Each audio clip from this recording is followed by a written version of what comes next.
Good day everybody! For today's video ay gagawa naman tayo ng drip cake using a whipping cream.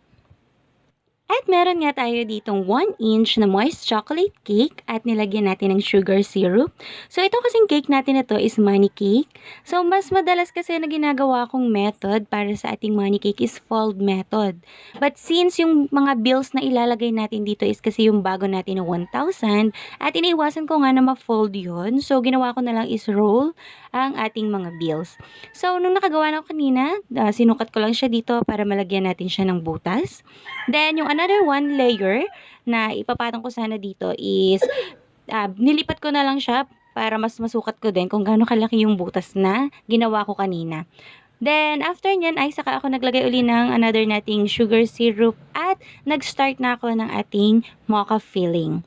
So, nilagyan ko siya ng mocha filling para mas maging masarap at mas maging bagay dun sa ating moist chocolate cake.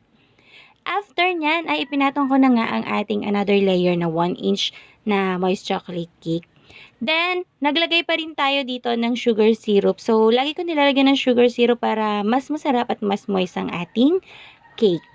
Then, after nito, nilagay na nga natin ang ating roll na bills.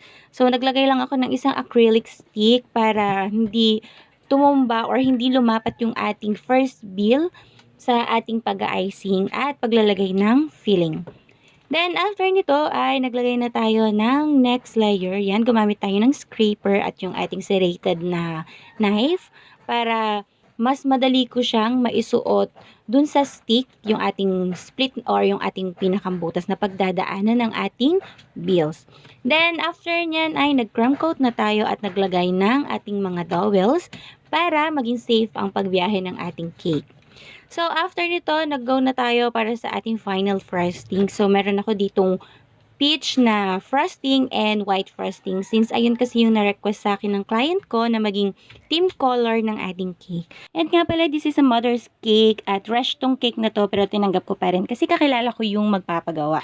So, ayan, nag-frosting na tayo at tatapusin lang natin yung pagpo-frosting dito sa ibabaw at ginawa ko na nga ang pag-scrape sa kanya para mas maging makinis. So, para mas maganda nga lang yung kanyang floss ay nilagyan lang natin yung mga naging butas at pinantay na natin yung ibabaw ng ating cake. So, inalis ko na yung aking supporter na acrylic and then nilagay ko tong aking pinakat sa Cricut na happy 60th birthday, ina.